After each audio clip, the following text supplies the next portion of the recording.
आपातकाल के ठीक बाद के दौर का एक बहुत ही नाटकीय दृश्य है जिसका जिक्र इतिहास के पन्नों में अक्सर मिलता है। हाँ। जयप्रकाश नारायण, जो उस समय इंदिरा गांधी के खिलाफ पूरे देश में एक बहुत बड़े राजनीतिक आंदोलन का चेहरा थे, वो एक विशाल रैली के लिए कलकत्ता आते हैं। हाँ, और उस समय माहौल कितना तनावपूर्ण था ये तो हम समझ ही सकते हैं। बिल्कुल। हाँ। उनके काफिले के इर्द मिशन ये समझना है कि कैसे एक बिना किसी राजनीतिक बैकग्राउंड वाली लड़की ने, जिसे घर चलाने के लिए एक मिल्क डिपो तक में काम करना पड़ा, उसने आगे चलकर 34 साल पुरानी और इतनी मजबूत वामपंथी सरकार को जड़ से उखाड़ फेंका। ये सफर बहुत ही दिलचस्प है ना?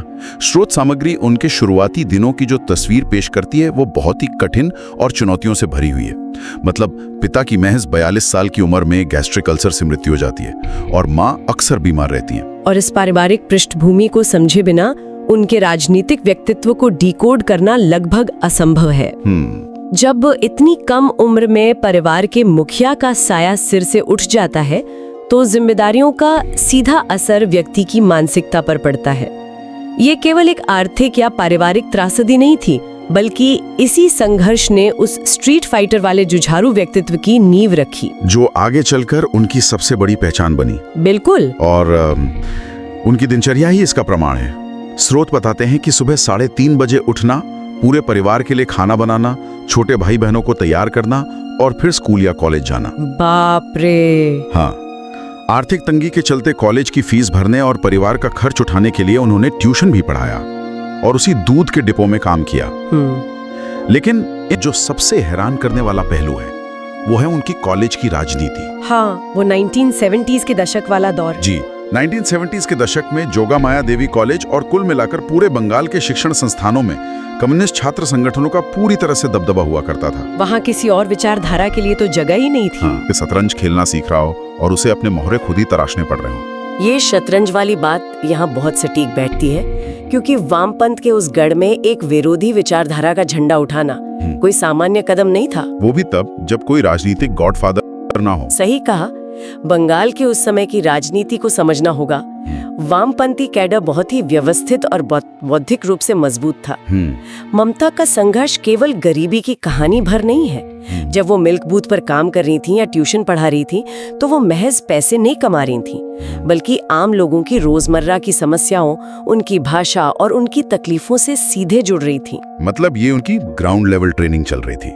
बिल्कुल, यही उनकी जमीनी राजनीति की सबसे पहली और सबसे ठोस ट्रेनिंग थी।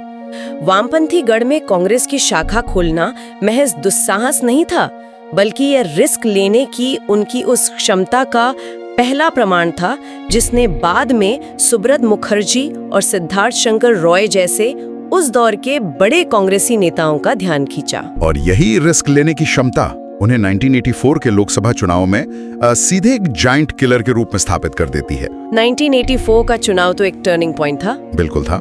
महज 29 साल की उम्र में उन्हें जादापुर जैसी एकदम सुरक्षित मानी जाने वाली वामपंथी सीट से चुनाव मैदान में उतार दिया गया। और सामने कौन थे?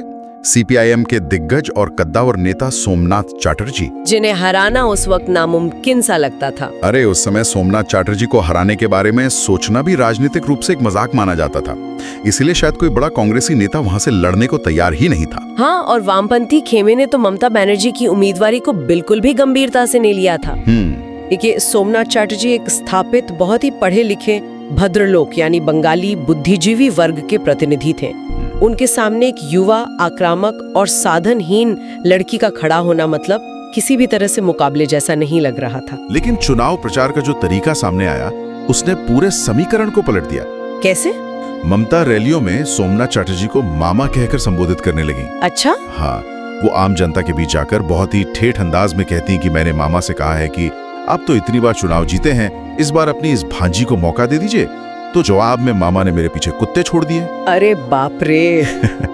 जनता इस सीधे और मजाकिया संवाद पर खूब प्रतिक्रिया देती थी। वो अपने चुनाव प्रचार के पोस्टर खुद अपने हाथों से बनाती थी। और फिर नामांकन के दौरान एक बहुत ही दिलचस्प घटना हुई। क्या हुआ था? ममता जब सोमनाथ चटर्जी के पैर छूने के लिए झुकी तो उन्होंने असहज होकर उन्हें रोक दिया। ममता ने तुरंत इसे अपने अपमान के मुद्दे में तब्दील कर दिया। ये तो बहुत स्मार्ट मूव था और नतीजा ये हुआ कि सोमनाथ चटर्जी 19,660 वोटों के अंतर से वो चुनाव हार गए। ये जीत पूरे देश की राजनीति के लिए एक बहुत बड़ा झटका थी। पैर छूने वाली घटना को एक राजनीतिक विवाद में बदलना ये स्पष्ट करता है कि राजनीतिक ऑप्टिक्स और जनता की भावनाओं को कैसे अपने पक्ष में मोड़ना है, इसकी समझ उनमें बहुत गहरी थी। बिल्कुल। वो जानती थी कि एक स्थापित और दिग्गज नेता को भारी भरकम बौद्धिक तर्कों से नहीं बल्कि जमीनी और भावनात्मक जुड़ाव से ही हराया जा सकता है। लेकिन इस ऐतिहासिक जीत के तुरंत बाद एक ऐसा विवाद खड़ा होता है जो इस पूरी सफलता पर सवालिया निशान लगा देता है। हाँ, वो पीएचडी डिग्री वाला विवाद। जी, ये दावा किया गया कि उन्हें अमेरिका की यूनिवर्सिटी ऑफ ईस्ट जॉर्जिया से पीएचडी मिली है, लेकिन बाद में जांच होने पर पता चला कि अमेरिका में इस नाम की कोई यूनिवर्सिटी अस्तित्व में ही नहीं थी। अब देखिए, एक तरफ जादवपुर में इतना बड़ा और चालाकी भरा उलटफेर और दूसरी तरफ फेक डिग्री जैसा विवाद। इस विरोधाभास को कैसे समझा जाए? क्या ये एक युवा नेता की नासमझी थी या फिर राजनीतिक सिस्टम की पेचीदगियों को न समझ पाने की कोई बड़ी चूक? देखिए, राजनीति में जब कोई व्यक्ति बिना किसी मजबूत पारिवारिक या संस्थागत समर्थन के बहुत तेजी से उभरता है तो उसके लिए स्थापित सिस्टम की हर बारीकी को समझना कई बार मुश्किल होता है। ये तो है। इस मामले में स्रोत इशारा करते हैं कि संभवतः वो किसी धोखाधड़ी या स्कैम का शिकार हुई जहां उनसे पीएचडी दिलाने के नाम पर पैसे ठगे गए। ओहो। लेकिन राजनीतिक दृष्टिकोण से अगर देखें तो ये उनके विरोधियों के लिए एक बहुत बड़ा और कारगर हथियार बन गया। उनकी विश्वसनीयता पर सीधा हमला हुआ और इसका प्रभाव 1989 के चुनाव में उनकी हार के रूप में भी देखने को मिला। लेकिन बंगाल की राजनीति में उनकी जो स्थायी छवि बनी वो इस डिग्री विवाद से तय नहीं हुई। उसे तय किया 1990 की एक बेहद हिंसक घटना ने। वो हाजरा क्रॉसिंग वाली घटना। बिल्कुल। 16 अगस्त 1990 को हाजरा में एक बंद के दौरान उन पर वामपंथी कार्यकर्ताओं द्वारा लाठी, डंडों और लोहे की रॉड से जानलेवा हमला किया गया। हमले में उनकी खोपड़ी में फ्रैक्चर आ गया और उन्हें 1 महीने तक अस्पताल में भर्ती रहना पड़ा। और राजनीति में दृश्य यानी इमेजरी बहुत मायने रखते हैं। खून से लथपथ उनके चेहरे की उस एक तस्वीर ने पूरे राजनीतिक विमर्श को बदल कर रख दिया। इस घटना से पहले वो सिर्फ एक युवा और आक्रामक कांग्रेसी नेता थी, लेकिन इस हमले के बाद एम्बुलेंस में लेटी हुई ममता बनर्जी वामपंथी हिंसा और सत्ता के दुरुपयोग के खिलाफ एक जीवंत प्रतीक बन गई, एक सिंबल बन गए। बिल्कुल। बंगाल के घर घर में ये संदेश गया कि ये अकेली नेता हैं जो वामपंथियों से शारीरिक तौर पर टकराने का मादा रखती है। और तत्कालीन प्रधानमंत्री राजीव गांधी ने इसी बढ़ती लोकप्रियता और उनके साहस को देखते हुए अपनी ही पार्टी के कई वरिष्ठ नेताओं की आपत्तियों को दरकिनार कर दिया और उन्हें यूथ कांग्रेस का अध्यक्ष बना दिया।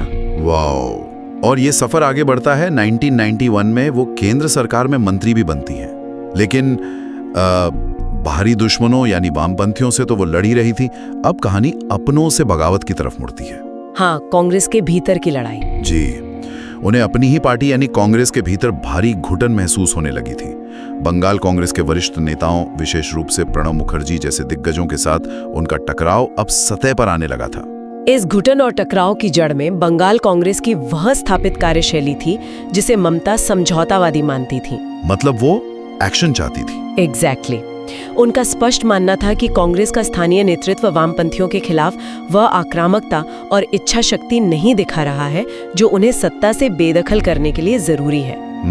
कांग्रेस के कई वरिष्ठ नेता बंगाल में वामपंथियों के साथ एक तरह के पीसफुल कोएग्जिस्टेंस यानी शांतिपूर्ण सह अस्तित्व की राजनीति कर रहे थे, जो ममता की लड़ाकू शैली के बिल्कुल विपरीत था। और 1993 की एक घटना इस वैचारिक मतभेद को पूरी तरह स्पष्ट कर देती है। वो मूक बधिर लड़की वाला केस। हाँ, एक मूक बधिर लड़की के रेप मामले में न्याय की मांग को लेकर वो वामपंथी सरकार के खिलाफ धरने पर बैठी।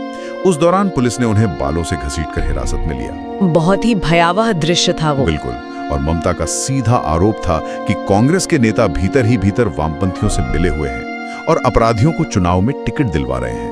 जनार्दन द्विवेदी जैसे केंद्रीय नेताओं के घर के बाहर घंटों इंतजार करना, अपने समर्थकों के लिए टिकटों की मांग करना, ये सब पार्टी आलाकमान के साथ उनकी दूरियों को और बढ़ा रहा था। दूरियां तो बढ़नी ही थी। लेकिन इस अलगाव को लेकर एक बड़ा सवाल ये भी उठता है कि क्या ये वास्तव में केवल भ्रष्टाचार और विचारधारा की लड़ाई थी? और ये आक्रोश मार्च 2007 में अपने चरम बिंदु पर पहुंच गया। नंदीग्राम। हाँ, नंदीग्राम। वहां एक स्पेशल इकोनॉमिक जोन या सेज के निर्माण के लिए भी जमीन ली जानी थी। इसके विरोध में किसान प्रदर्शन कर रहे थे और पुलिस ने उन निहत्थे किसानों पर फायरिंग कर दी। इस गोलीबारी में 14 लोगों की जान चली गई। और ये एक बहुत बड़ी विडंबना थी। विडंबना ही तो है। दशकों तक जिन वामपंथी दलों ने किसानों, मजदूरों और शोषितों के अधिकारों के नाम पर अपनी राजनीति खड़ी की थी, आज उन्हीं की सरकार में किसानों के सीने पर गोलियां दागी जा रही थी। बिल्कुल। ममता बनर्जी ने इसी वैचारिक विरोधाभास को अपना सबसे बड़ा हथियार बनाया और वामपंथियों के सबसे बड़े और निष्ठावान वोट बैंक को पूरी तरह से अपने पाले में खींच लिया। मतलब ये तो पूरी तरह से विरोधियों को उनके ही बुने हुए जाल में फंसाने जैसा था। एकदम सही। नंदीग्राम और सिंगूर केवल 2 भौगोलिक स्थान या घटनाएं नहीं थीं, बल्कि ये भारतीय राजनीति के सबसे बड़े उत्प्रेरक साबित हुए। वामपंथी सरकार अपनी औद्योगिक जिद में ये भूल गई थी कि उनका राजनीतिक आधार क्या है। ममता बनर्जी ने इस व्यापक जन असंतोष को एक स्पष्ट राजनीतिक दिशा दी। सही कहा। जो नेता 2006 में अपने राजनीतिक वजूद को लेकर संघर्ष कर रही थी, वो इन आंदोलनों के बाद अचानक वामपंथी सत्ता के खिलाफ एकमात्र स्वीकार्य और मजबूत चेहरा बनकर उभरी। और सिर्फ आम जनता ही नहीं, बाकी दल भी उनके साथ आ गए। हाँ, स्थिति ये हो गई कि SUCI जैसी कट्टर वामपंथी विचारधारा वाली पार्टियां भी वामपंथी सरकार के खिलाफ ममता बनर्जी के साथ खड़ी हो गई। और इन लगातार बढ़ते विरोध प्रदर्शनों का अंतिम नतीजा ये हुआ कि 2008 में रतन टाटा को अपना नैनो प्रोजेक्ट सिंगूर से वापस लेकर गुजरात जाना पड़ा। टाटा ने सार्वजनिक रूप से इस वापसी के लिए सीधे तौर पर ममता बनर्जी के आक्रामक आंदोलन को जिम्मेदार ठहराया।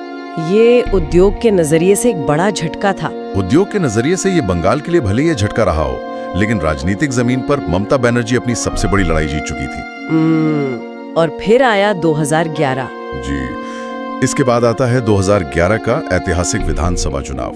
ममता बनर्जी के नेतृत्व वाले गठबंधन ने 294 में से 227 सीटें जीतकर एक अभूतपूर्व सुनामी ला दी और इसी के साथ बंगाल में 34 साल से चले आ रहे वामपंथ के अजय माने जाने वाले लाल किले को पूरी तरह से ढा दिया गया। वो पश्चिम बंगाल की पहली महिला मुख्यमंत्री बनी।